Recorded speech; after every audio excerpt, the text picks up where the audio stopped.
You're listening to the AstroMommy Daily Horoscope, a forecast that hopes to shine a light in the dark, helping us all see where we've been, where we are, and where we're going. Whether you're a first-time listener or a long-time subscriber, thanks for being here. I truly appreciate you being in the AstroMommy community. I hope you enjoyed today's horoscope and card reading. If you would like to support the AstroMommy Newsletter, there are several ways to do so. Subscribe on Substack, share it with a friend, schedule a reading, check out my family's Etsy shop, Metaphysical Flamingo, or just leave a tip. Without further ado, here is the Daily Horoscope.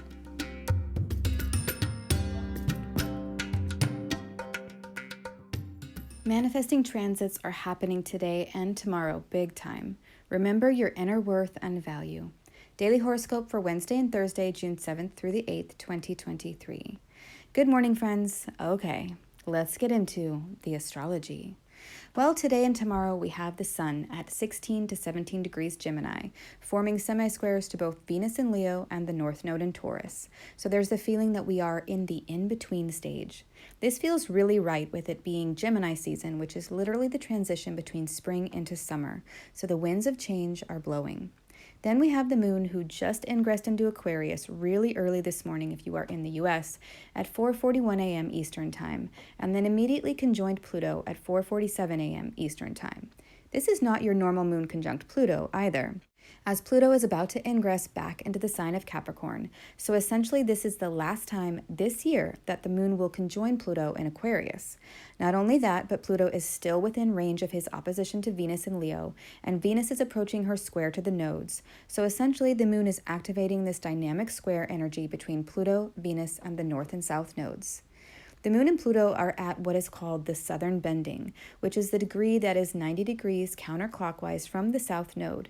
In this case, the exact degree is 3 degrees Aquarius, 10 minutes when using the true node. You can see in the chart below the moon and Pluto on the right, opposite Venus, who is co-present with Mars, on the left, and the south node is at the bottom of the chart in Scorpio, directly opposing the north node in Taurus at the top of the chart. When planets, especially the moon, since the nodes are the places of the luminaries' eclipse points, form squares to the nodes, it represents moments of manifestation when events can actually take place. So today and tomorrow are big days where concrete events may unfold.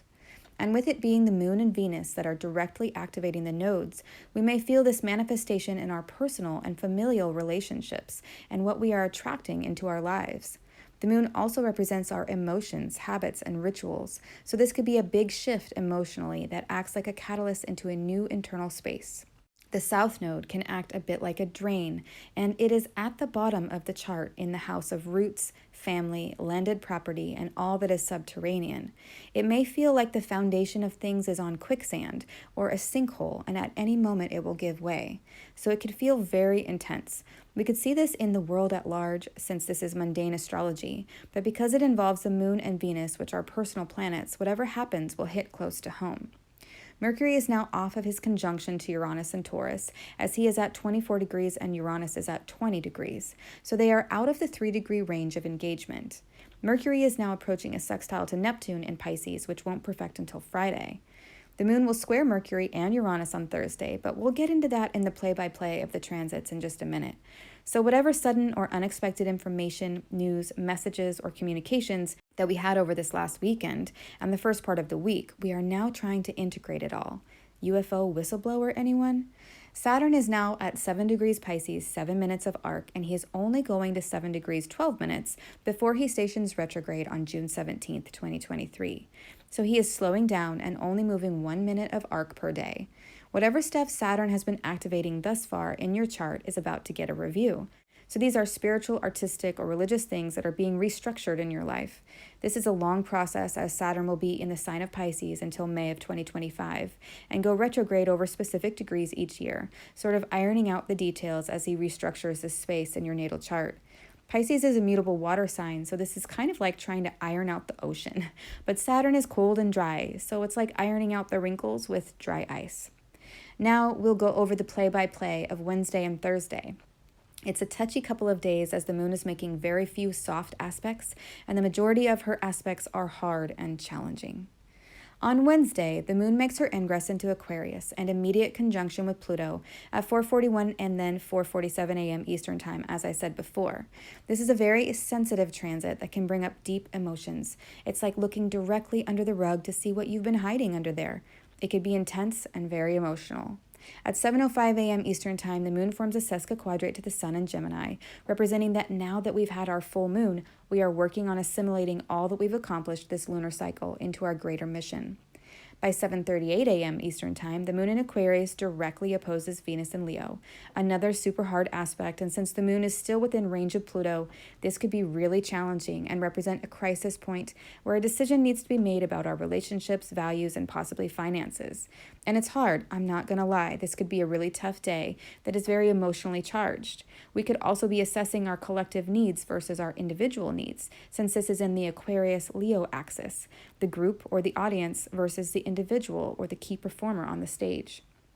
Then at 9:53 a.m. Eastern Time, the moon in Aquarius squares the nodes, as I showed in the chart above, and this equals a major point of manifestation. What I find interesting is this is in the fixed energy of Leo, Aquarius, Scorpio, and Taurus, which also happen to be all of the symbols on the World card in the tarot, as you can see in the picture below. The World card represents coming to a place of completion in a cycle and beginning a new cycle from that space. The Fool's journey, the hero's journey, which the major arcana in the tarot illustrates, has come to an end and a simultaneous beginning. So I feel that this configuration in the astrology may carry a lot of that same sentiment.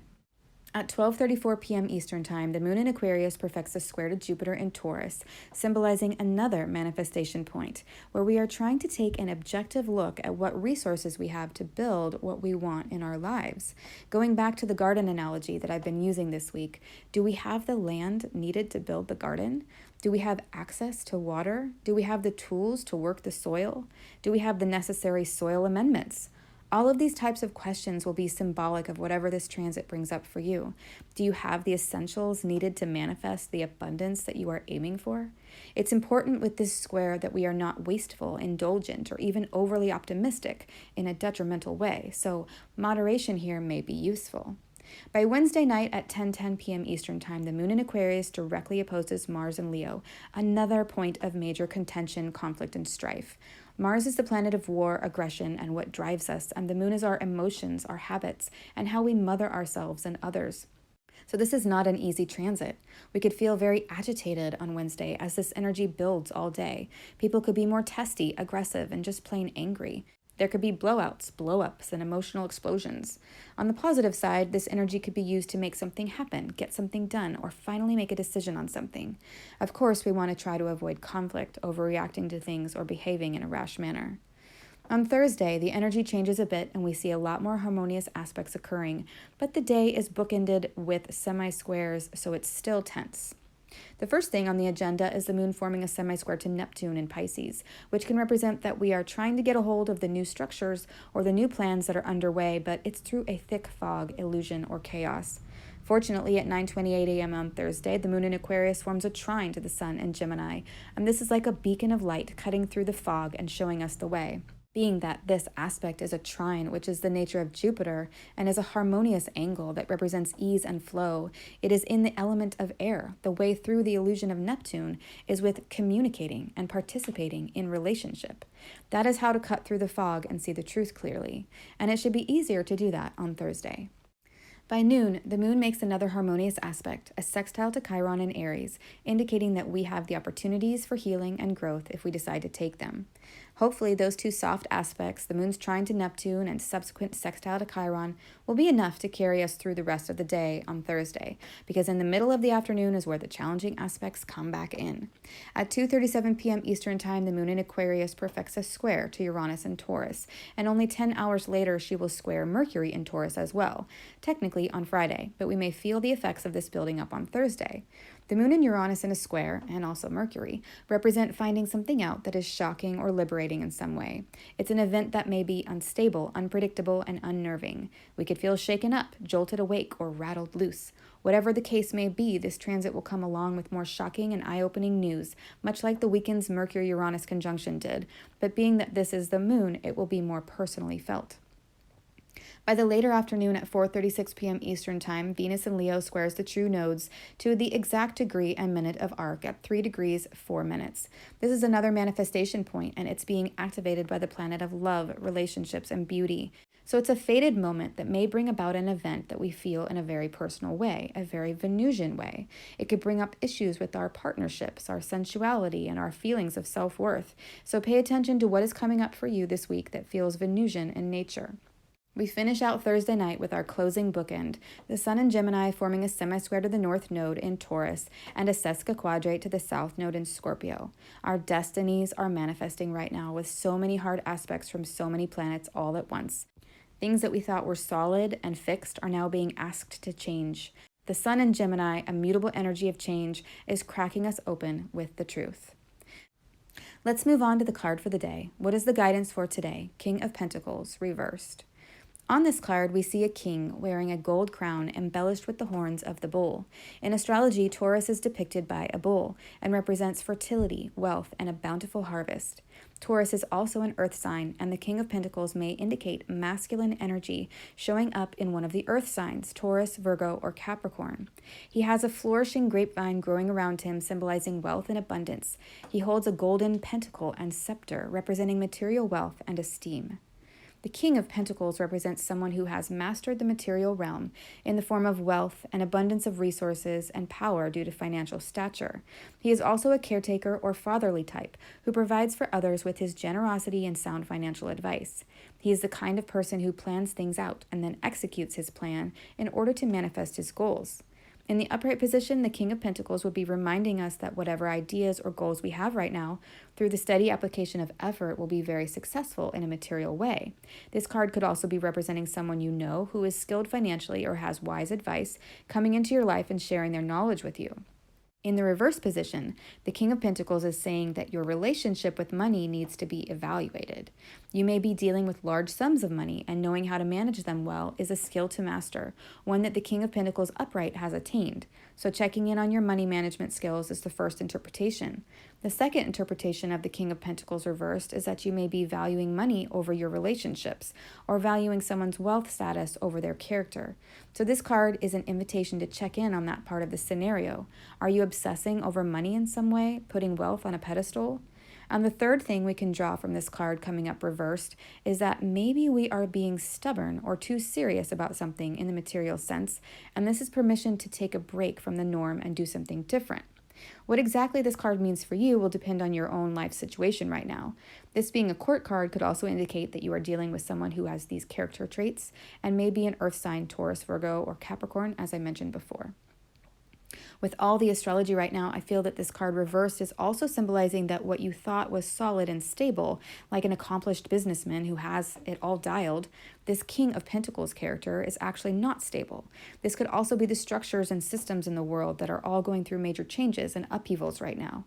How we stay solid and grounded within ourselves and stay true to our hearts is really important.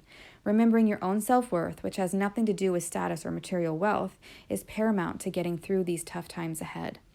Let me know if this reading resonates with you in the comments. I hope this is helpful. Until Friday, AstroMommy. Thank you for reading or listening to the Daily Horoscope. Quick links and resources can be found at the bottom of the newsletter. Today's card was pulled from the Morgan-Greer Deck, available on Amazon. If you seek knowledge and enlightenment, the AstroMommy Newsletter may be right for you. Side effects of reading or listening to the AstroMommy Newsletter are common and include joy, jubilation, delight, happiness, gratitude, love, triumph, feeling in tune with the universe, experiencing deep insights, reflections, and contemplations, a lightened soul, a lighter step, feeling awake when others are asleep, illuminated, enlightened, having spiritual experiences, noticing repeating numbers, animals in nature, or songs on the radio that speak to you, getting vibes, clairvoyance, clairaudience, and clairsmelliance, feeling like you know secret language, biophilia, crying tears of joy, emotional literacy, feeling lively, stable, exalted, having an auric glow, or feeling like you woke up on the right side of the bed have all been reported. If you purchase anything through the affiliate links that I provide in the newsletters, I will make a very small commission. Thanks for listening.